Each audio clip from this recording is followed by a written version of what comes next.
Hey, what's up, garden friends? How's everybody doing? I hope you're good. I am great. Time for another fern video. I know my most recent video was also on a fern, but it's a whole thing, so don't worry about it. Or I guess I should explain. So my last video was on the blue star fern. I was out of town for several days and they dried out. So did this fern. This is I keep wanting to call it a Tasmanian tree fern, which this is not. Not at all the same plant. This is the kangaroo paw fern or kangaroo foot fern, typically referred to as Microsorum diversifolum. In this video, just calling it the kangaroo paw fern. I have mine soaking in here because, as I mentioned, it got very, very, very dehydrated, which doesn't typically happen with this fern. This fern, in contrast to the blue star fern that was in the last video, this one can go a little bit more dry than that fern. It is also epiphytic, meaning that out where in its natural environment, typically, not always, but typically, native to Australia, I believe Tasmania and New Zealand, gets that name kangaroo paw fern because the tip here, this right here, looks like a kangaroo paw. I don't know if that's true or not. I've never seen a kangaroo paw, or a kangaroo paw footprint, I should say. It's because, you know, I'm in America. They don't live here. This fern makes an excellent house plant. They can take more light than the blue star fern, and as I mentioned before, they can dry out a little bit more too. Now, this obviously, you can see mine is needing some water, but that's also because this medium that it's in, whatever it's potted up in here, I would imagine would have been the same as the blue star fern, but it dries out much more quickly. Typically, dehydration has never been an issue that I've had with this fern. Soaking it like I am, not really fully necessary, but I already had this out, so I thought I'd go ahead and give it a soak. One of the characteristics of this fern that is so incredibly cool are these long, aerial, and fairly hairy roots that they put out there. You can sort of see that hairy texture a little bit better on this root right here. It's actually more of a prickliness when growing along a tree or a rock or just anything that retains some moisture to it, really.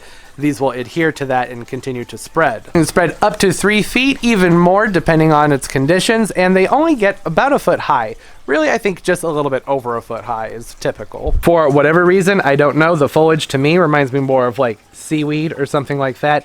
And that's really probably more just because it has such a glossy, darker green foliage to it. And that, I don't know, that's just me. Doesn't really matter what it reminds me of, just throwing that out there. Outdoors zones 10 and 11, 10 and up should be fine. Indoors, upper 60s to mid 70s will suit them very well. Medium light, medium water. As I talked about with the blue star fern, when it comes to their watering, really with all ferns, something that's really important is to not get water in the crown. So since I've already watered this, hopefully I'll just have that replaying from the last video, but I water that around the edge of the pot as much as possible. That way it doesn't seep into the center of the plants, which is pretty hard to distinguish here. But just like with all ferns, they have a crown that they emerge from, that their center growth unfurls from and turns into a fern frond. You don't want water in there, particularly indoors, because the lack of airflow. More moisture is going to sit in there, it'll stay there a lot longer, and the plant can rot out. You know, like I said with the blue star fern, that being a very forgiving plant, this one, even more so, even more forgiving. But wouldn't let it dry out for too terribly long. So it's still a fern and an epiphyte at that, so they of course want moisture. If you live in a very, very humid area, this will grow well in a hanging basket with some bark.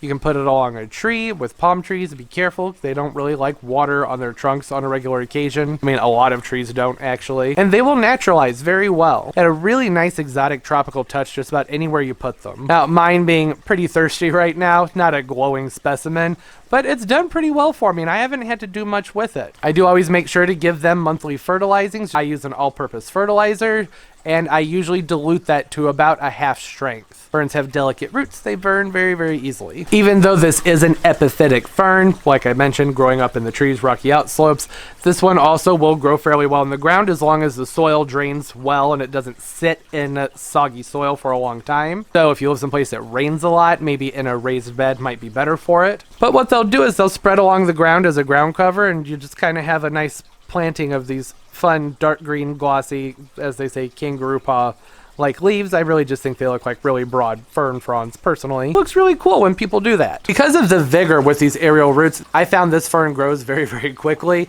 Very easy to divide also. You can go ahead, you can actually just snap these guys right off as long as they have some foliage on them and place them on top of some damp sphagnum to go ahead and get them rooted. Works very well, very, very simple. It is best to try and divide the rhizomes from within the pot though. Let's have more success that way. But as I was trying to say, with these roots, because they're so vigorous, because they grab on so quickly to whatever they can, this is one that, like I said, with the blue star fern, I want to put this on a moss-lined basket or I'll probably maybe even use a cocoa line basket, because by doing so, what it's going to end up doing is it's going to come over the sides of the pot and grow all the way around it. I've seen that done before, and it looks so cool. So I'm looking forward to doing that. That'll have to wait until spring or summer. I want to make sure, just like with the other fern, that I'm only repotting it when it's in its most active growth state. Right now, temperatures are kind of shifty, don't necessarily know what each day is going to bring.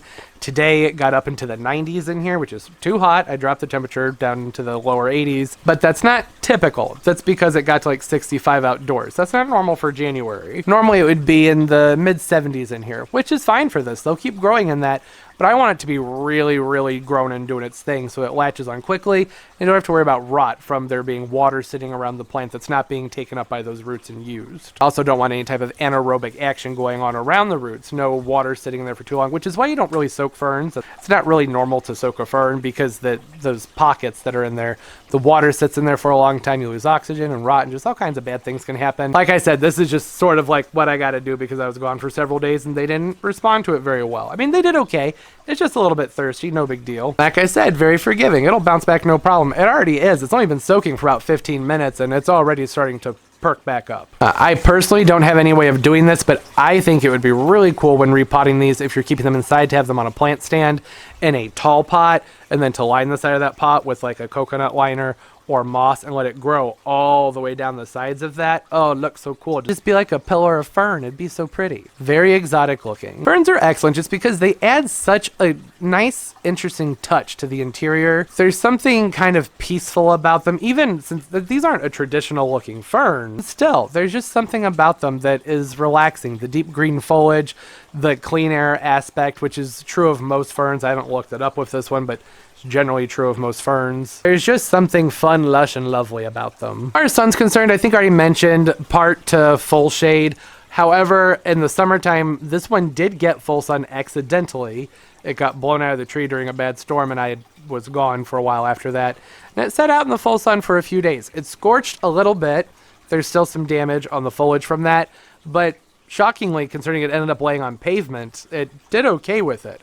Not ideal, obviously, but if it's in the right conditions, can take more light than can that blue star fern from the previous video. It's not going to adapt as well to a really super dark, shady location indoors quite as well as the blue star fern does, but they can go pretty dark. I would say just a few hours of light a day is absolutely ample for this. So in the house, windows can magnify rays and whatnot. I wouldn't let the sun beat directly onto it, but having it near a window, good idea, particularly a window that lets light in, like I mentioned, for a few hours a day. And then with typical watering, not like this, like I said, not ideal to be soaking them like this.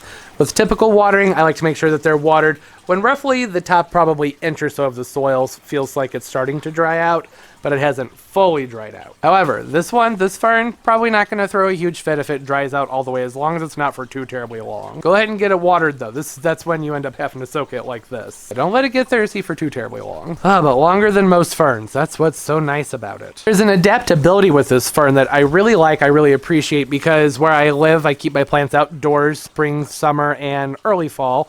Roughly mid to late April, early May, through, I guess, probably mid-October, where things are warm and sunny and pretty humid, and then I bring them inside and it's still warm. Humidity is a struggle though. And that's pretty normal with plants inside the house. It can be hard to keep the humidity up. But these guys, they don't really skip a beat with drier air. As long as the dry air is not blowing directly on them, something to avoid. You don't want air blowing on the plant, whether it's hot, cold, doesn't matter, drafty areas. That's not great for pretty much any house plant, but ferns in particular, they show stress very quickly from that. But these guys, pretty tough. You ever grown them before? Let me know. Comment down below. Or hit me up on Instagram. Show me some pictures from them. Follow me and I'll follow you back. All my social medias linked down below, down in the description of the video. I'm on Instagram more than anything else at Tropical Plant Party. And yeah, in mid to late spring, I'll be dividing this guy up and trying to do some pretty cool stuff with it. Yeah. Let's nerd out together. Let's talk about this plant. This fern, and as like I mentioned in my last video, the blue star fern are usually the ferns I recommend for people who want a fern but struggle with them. These guys are super easy. Hey, and don't forget to leave the video a thumbs up. It helps a ton, helps the channel a lot actually. It means a lot to me, so thank you so much for doing that. I really do appreciate it. And if you haven't already and you'd like to, subscribe as well. Upload multiple times a week and hit that notification bell. That way you know when new videos come out. Always a blast chatting with my fellow plant nerds. All right, that pretty much does it. It's not a complicated plant. There's not a ton to say about it. As far as pests and diseases are concerned, mealybugs, scale, slugs especially, but I haven't really had issues with that with this fern, which is something I really appreciate because I've struggled with mealybugs in my grow space. All right, I hope y'all are doing well. And as always, and most importantly, everybody, keep on growing. Bye-bye.